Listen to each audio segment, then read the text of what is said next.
Kenalkan, nama saya Mukhtar Marbun, peserta PKP Angkatan 1 tahun 2022. Dalam aksi perubahan yang saya ambil adalah dokumen kepegawaian digital berbasis Promak. Setelah melakukan aksi perubahan, tentunya saya adalah membuat laporan aksi perubahan, di mana dalam laporan aksi perubahan ini yang pertama itu adalah deskripsi hasil kepemimpinan, di mana di dalamnya adalah yang pertama ditekankan integritas dan yang kedua adalah akuntabilitas kinerja. Kemudian yang kedua yaitu adalah budaya kerja, di mana dalam budaya kerja ini yang pertama adalah bagaimana membangun komitmen, dan yang kedua melakukan rapat koordinasi terhadap bidang yang memang saling terintegrasi. Kemudian yang ketiga, membangun jejaring dan kolaborasi. Ini juga adalah yang supaya ini bisa terbangun, bagaimana kita membangun tim dengan administrasi dan bagaimana kita membangun tim bidang IT. Selanjutnya adalah capaian aksi perubahan. Capaian aksi perubahan ini adalah bagaimana kita menyusun persiapan, membuat program aksi Microsoft Access dalam kegiatan ini, kemudian selanjutnya pengelolaan program aksi Microsoft yang sudah dibangun. Kemudian dalam penyusunan persiapan, yang pertama dilakukan adalah koordinasi dengan mentor, yang kedua adalah pembentukan tim kerja, dan yang ketiga adalah koordinasi dengan tim IT. Di tampilannya seperti di bawah ini.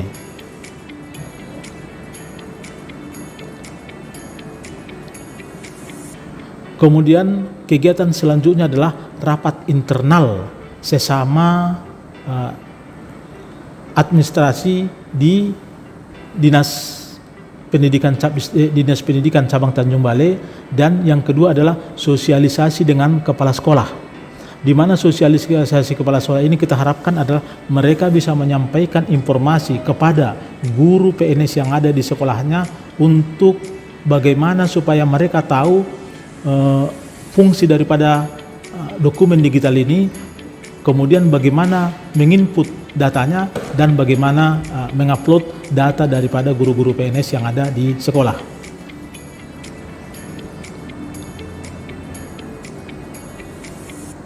Kemudian langkah selanjutnya adalah pembuatan program aplikasi Microsoft Access.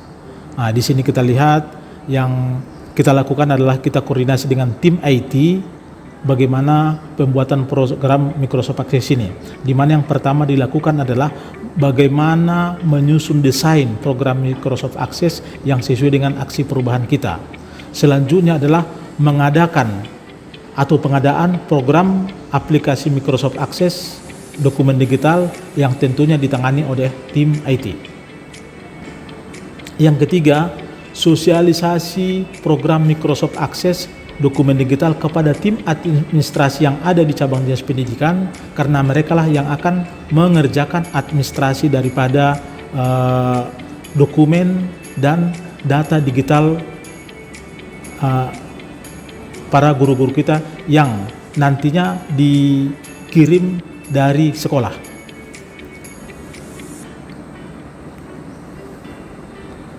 Kemudian selanjutnya adalah bagaimana penginputan data dan dokumen ke Google Form yang akan dilakukan oleh guru dari sekolah yang telah disampaikan oleh kepala sekolah. Di sini kita lihat ada contoh satu orang guru yang sedang mengisi data digital dan mengupload dokumen digitalnya dari sekolah.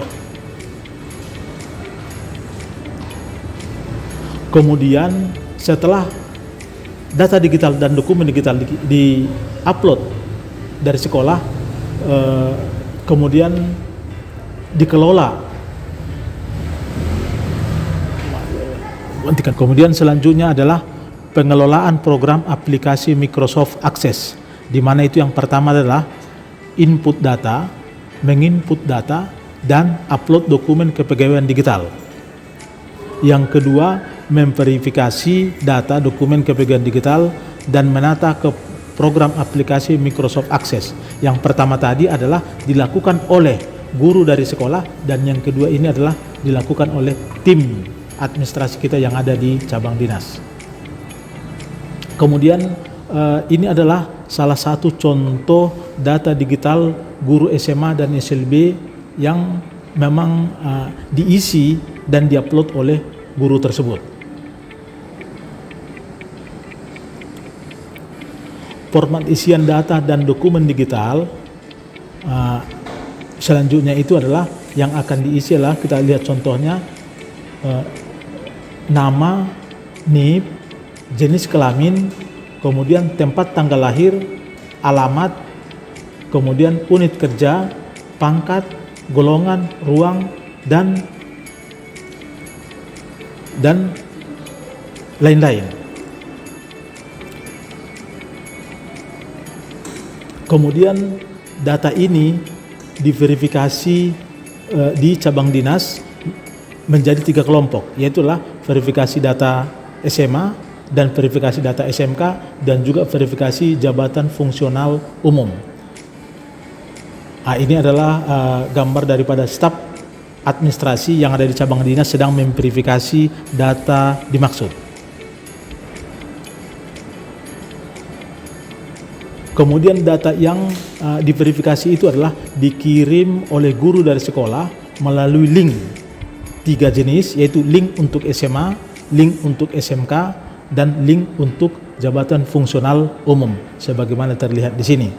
Kemudian tampilan halaman depan program aplikasi dokumen digital ini adalah bisa kita lihat di sini, yang berisi tentang yang pertama data guru SMK, data guru SMA, data jabatan fungsional dan struktural, usulan berkala SMK, usulan berkala SMA, dan usulan berkala jabatan fungsional dan struktural.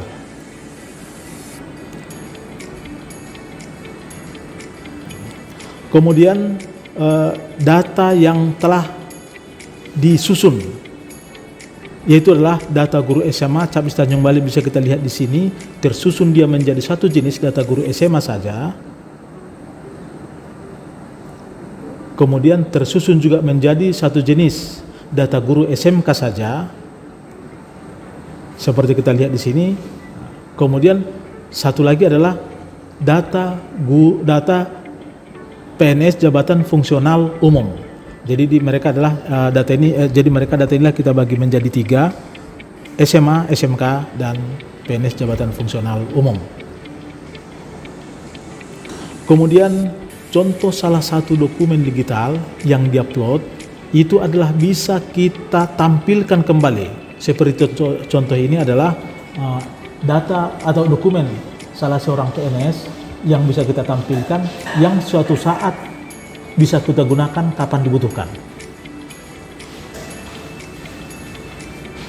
Kemudian selanjutnya adalah bagaimana keberlanjutan aksi perubahan ini. Yang pertama adalah bagaimana keberlanjutannya untuk tahapan jangka menengah, yang tentunya jabatan jangka menengah, yaitu adalah tersusunnya data dokumen kepegawaian secara digital. Kemudian yang kedua, mengoptimalkan pembuatan dan penggunaan aplikasi digital.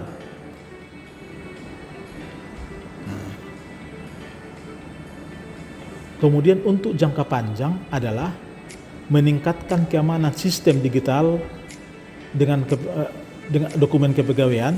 Yang kedua, bagaimana meningkatkan pelayanan dokumen kepegawaian secara digital untuk seluruh ASN Cabdis Tanjung Balai.